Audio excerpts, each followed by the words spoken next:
a Jesus. Glória a Deus.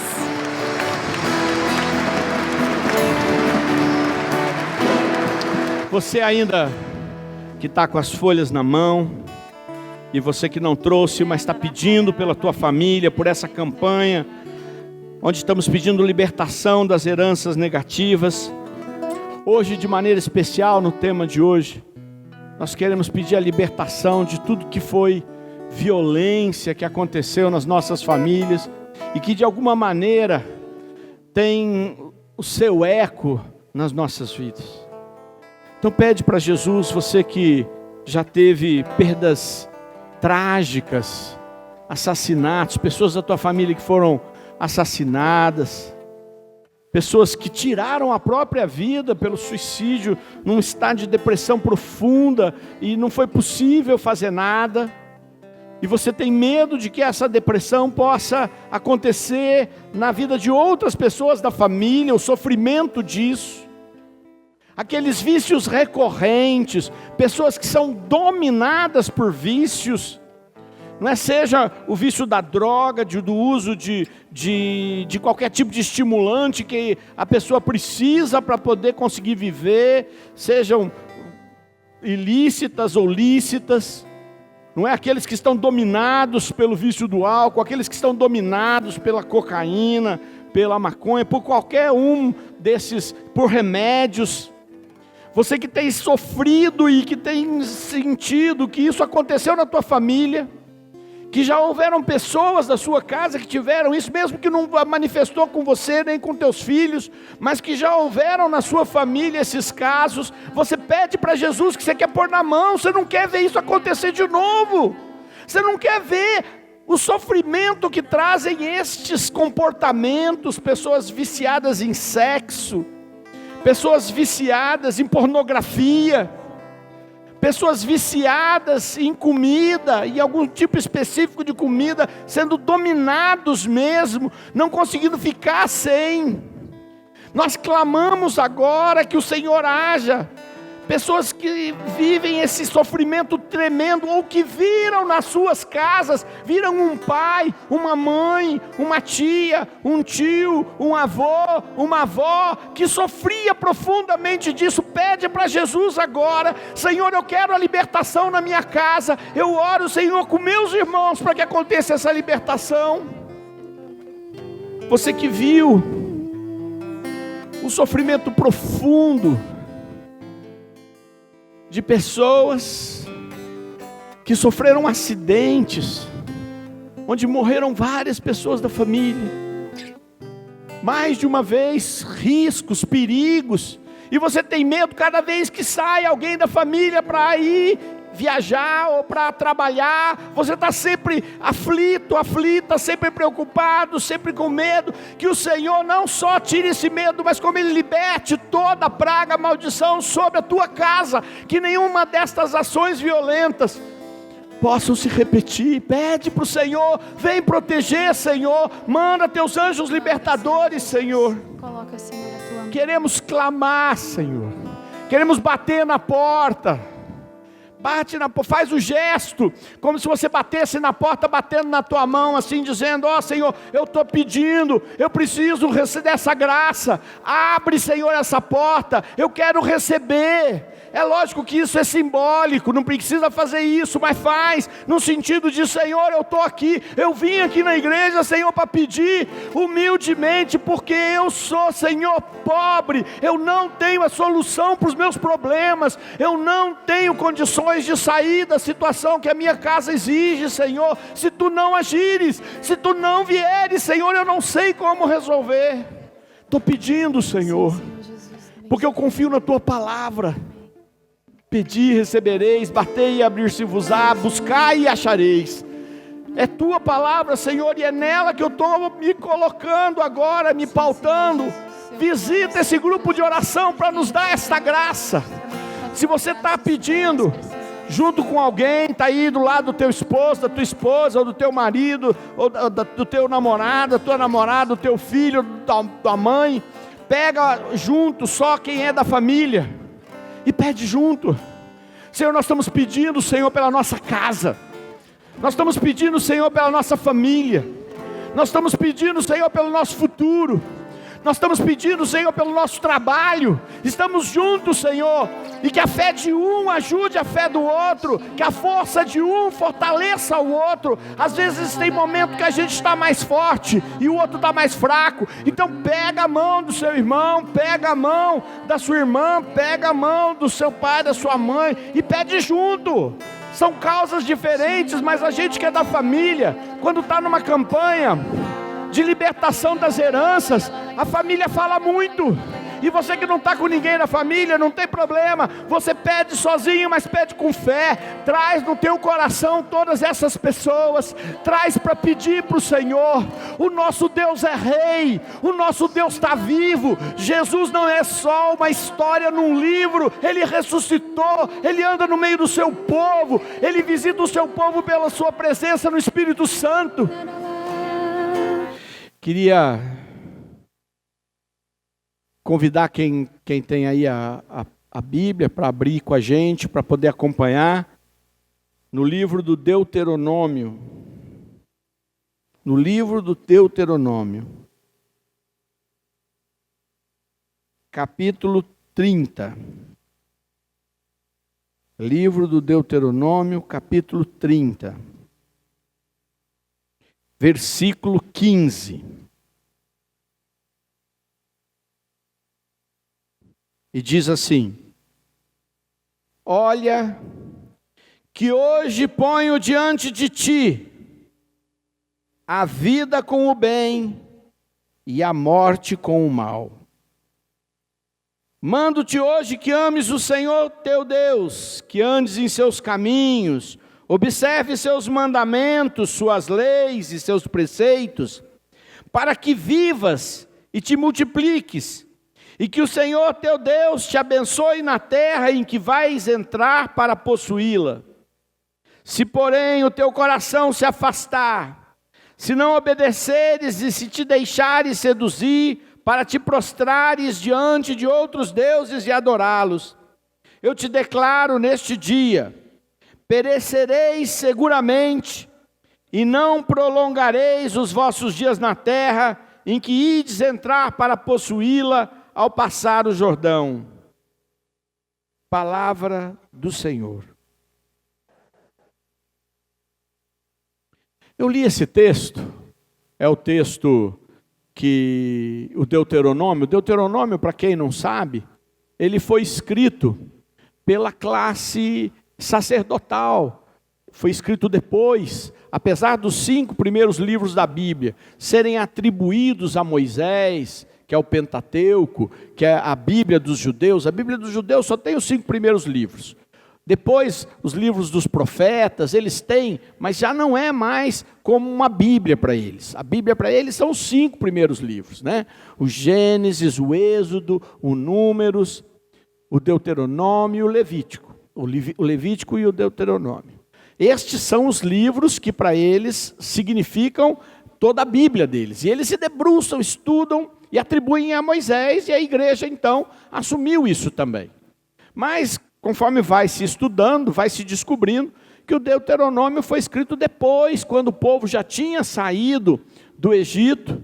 Não é lógico, Moisés também é daquela mesma época, mas mais para frente, os sacerdotes, que eram quem tinham a obrigação de ensinar a fé, dão uma redação mais acadêmica para poder ensinar para o povo algumas verdades. Então eles tratam as coisas, não é? Deuteronômio já diz o texto, traduzindo, que é um texto sacerdotal, é um texto catequético de ensinamento. E aí ele pega as leis que estão lá no Êxodo e vão tratando de explicá-las. E acontece que aqui, já quase no final do Deuteronômio, ele retoma a questão de que as pessoas têm que dar uma resposta diante do que Deus nos fala. Eles, e Deus que os inspirou, sabia que nós temos uma imensa dificuldade em observar que nós devemos dar uma resposta à palavra de Deus. Nós somos passivos. Nós gostamos de imaginar que vivemos num destino. E eu quero dizer para você, destino no sentido não figurado, não no sentido do poeta, não no sentido da música, mas o destino no sentido concreto de que todas as coisas já estão pré-determinadas, não é cristão. A tua vida não está pré-determinada. Fala para o teu irmão, as coisas na sua vida já não estão sacramentadas, já está tudo decidido. Né? Não estão. Aliás, que Deus era esse que te coloca no mundo e tudo já está definido que vai acontecer, você não pode mudar nada. Né? Deus escolheu que eu vou ser rico, que você vai ser pobre. Deus escolheu que eu vou ser inteligente, o outro vai ser burro. Deus escolheu que um é bonito, o outro é feio. Não dá para ser assim. Deus, na verdade, Ele tem o seu propósito, Ele tem a providência, quer dizer, todas as coisas ao final terminarão com a vitória de Deus. Está no catecismo e está na Sagrada Escritura. Mas a vida da gente, ela reage e interage com as nossas respostas. Um dia, eu estava num encontro, e um jovem veio falar comigo e disse assim, olha, eu estava num outro encontro há uns anos atrás, e lá tinha um pregador muito cheio de Deus, e ele rezando por mim, ele disse que Deus ia me fazer um grande pregador da palavra. E não aconteceu nada. Aí eu disse para ele, bom, primeiro que faz quanto tempo? E aquele rapaz disse, 4 anos. Eu falei, bom, 4 anos pode ainda não ser o tempo de Deus. Mas eu perguntei, e o que você fez nesses 4 anos? Ele falou, fiquei esperando, me ofereci, ninguém quis me convidar.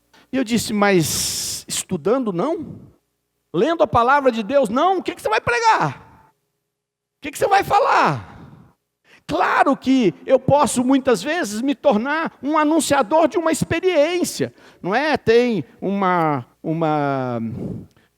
mexicana que escreveu um livro há um tempo atrás, que milhares de pessoas leram, contando como é que ela, que era uma professora universitária ateia, morreu e não morreu, e Deus a ressuscitou, e ela teve uma experiência com Deus, e aí ela narra só essa experiência, e se tornou famosa pregadora, porque narrava seu testemunho. Mas se você quer ser mesmo um pregador, se Deus te chamar a ser um profeta, você tem que responder. Você tem que saber o que Deus quer de você. Se Deus diz para você que Ele vai te ungir para que você possa ser um grande administrador e poder fazer com que muitas pessoas possam ser empregadas e distribuir renda e ter a capacidade de fazer com que esse dinheiro sirva o reino de Deus, e você não investir nada, guardar tudo num banco, não vai acontecer nada. É preciso uma resposta da gente. E é isso que essa palavra diz. Eu coloquei na tua mão a vida e a morte. O que você quer escolher? Tem que escolher. Tem que escolher. Este texto, na tradução da Bíblia de Jerusalém, ele fala, a tua decisão é para você e para a sua hereditariedade. Aqui na Bíblia Ave Maria, ele fala dos seus filhos. Lá ele fala da hereditariedade. Significa que a tua decisão vai trazer bênção e vai trazer maldição. E aí eu te pergunto, e as escolhas dos outros que vieram antes de você? Também não vão trazer bênção e maldição para a sua vida? Se a tua decisão é capaz... Se a tua decisão é capaz de gerar bênção para as outras gerações, ou de gerar maldição para as outras gerações, e a dos teus antepassados? Já pensou nisso? Aí você fala, ai que coisa, mas também que raio eu tive esse meu avô teimoso contra Deus, contra a igreja, contra tudo, e que era assim, e era assado, e fazia isso, e corrupto, e não sei o quê. Paciência. O que ele atraiu para a tua vida? Bênção ou maldição? Aí você fala, Deus está me castigando. Deus não está castigando ninguém. Muito pelo contrário, Ele morreu na cruz para dizer, se você me procurar, eu quero libertar você e as gerações que virão. Deus não quer que você fique debaixo da maldição dos outros. Aí a pessoa fala, mas eu não tenho nada a ver com meus antepassados. Ué, então por que quando você vai no médico, o médico pergunta se alguém na tua família teve câncer também, quando dá problema no teu exame? Então por que a gente cada vez mais percebe quantas coisas se manifestam hereditariamente na nossa vida? Não é verdade? Ué, então estuda, vai olhar, vai procurar. Tem até aqueles que, porque não querem acreditar em Jesus Cristo, preferem dizer que foi as outras vidas que você viveu. E é claro que não foi outras vidas que você viveu, porque você só tem essa vida. Você não vai reencarnar em outra vida. Desculpa, mas é verdade. Ah, mas eu acredito nisso. Você é livre, você pode acreditar em tudo.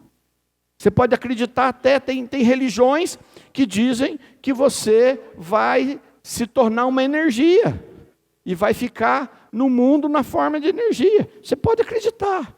Mas na nossa fé, nós acreditamos que vamos viver num céu maravilhoso, que esse corpo vai ser transfigurado, que nós vamos viver numa coisa fantástica, e que o nosso Deus não só morreu para nos salvar e nos dar esse reino maravilhoso, mas como Ele quer agir hoje na nossa vida, para fazer a nossa vida melhor.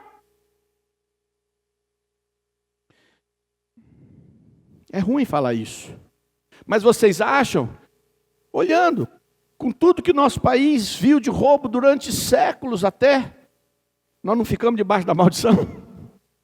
Não é? Todos os países aqui em volta estão crescendo, 3%, 4%, nós estamos abaixo. Aí eu pergunto, você não é trabalhador? Nosso povo não é trabalhador? Nosso povo não é esforçado?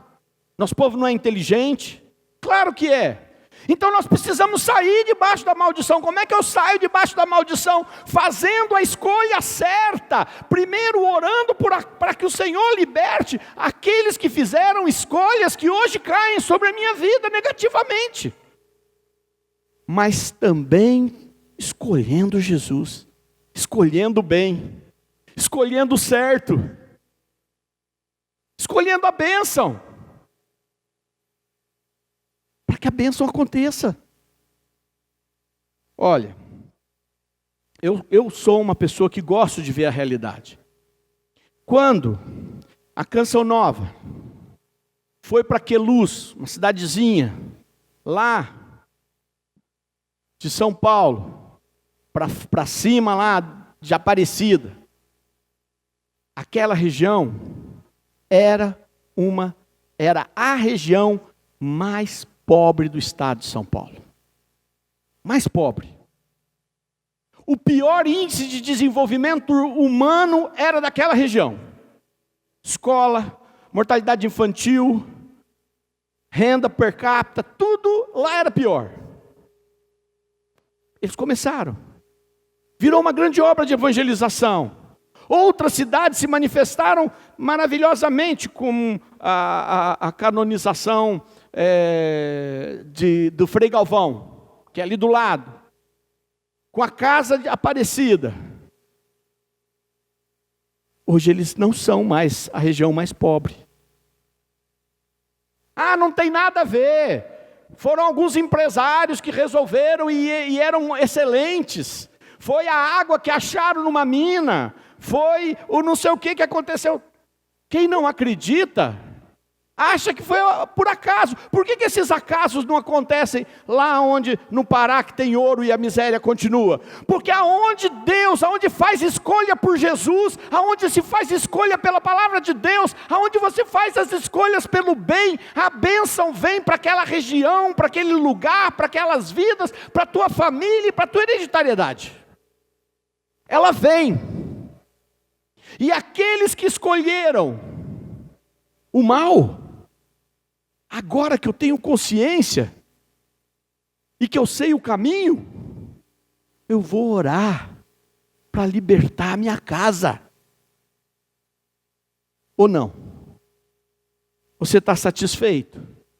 Você está satisfeito com os brigueiros? Tem família, gente, que passa gerações, e as gerações continuam brigando uma com as outras. Já teve geração que um matou o irmão, matou o outro, e até hoje é mágoa, é ferida, é distância, é agressão, é inveja. Eu não quero para minha família isso, você quer? E se isso ainda existe na tua família, comece a orar para quebrar lá atrás. Claro que também as pessoas são livres para escolher, mas eu quero ter total liberdade para escolher. Tem coisas que, se eu não orar para Jesus libertar, eu não consigo fazer porque elas me oprimem. Que elas me oprimem. Olha, tem pesquisas. Quem tem um avô alcoólatra e um pai alcoólatra, tem 60% de chance de que a outra geração tenha alcoólatras. Mas não necessariamente vai ter, porque só vai ter se alguém começar a beber. Você pode ter 2 irmãos, um nunca bebeu. Pode ter 3, um nunca bebeu e tinha o gene para ter. O outro bebeu, mas não tinha o gene e não ficou. E o terceiro bebeu e ficou. Mas você fica satisfeito com isso? Eu não quero essa maldição. Eu quero que quebre, quero que nenhum fique. Não é verdade? Eu quero que ninguém na minha família fique debaixo da maldição. Então eu vou orar, eu vou quebrar. Eu não quero ver morte violenta, eu não quero ver vícios recorrentes. Eu quero que isso acabe. E eu sei que Jesus morreu e ressuscitou para libertar. E eu quero para mim. Pergunte para a pessoa do lado se ela quer para ela. Então reza. Então reza. Faz campanha. Vem aqui. Vem batalhar. Vem dar as mãos. Só que, além disso, você tem que fazer escolhas. Porque também para você, não é só vir na igreja. Não é só fazer a oração. É escolher. Toma, ó. Nessa mão está o bem, nessa mão está o mal. O que você escolhe? Você escolhe ficar com raiva, magoado, não perdoar e carregar isso para os outros? Ou você prefere perdoar, seguir tua vida, para que as outras gerações sejam abençoadas? O que você escolhe? Não é mesmo? Você escolhe viver as coisas de Deus, viver o projeto de Deus, com honra, com honestidade, ou ficar muito rico e depois o resto da tua família passar todas as gerações brigando por dinheiro, perdendo dinheiro, o diabo roubando o dinheiro, o diabo condenando? Eu não quero isso para minha família. Eu sei que ninguém quer. Que bom que você está aqui. Pegue aí a folha que você trouxe para rezar, e quem não trouxe, olhe para a sua mão, faça uma conchinha com a sua mão.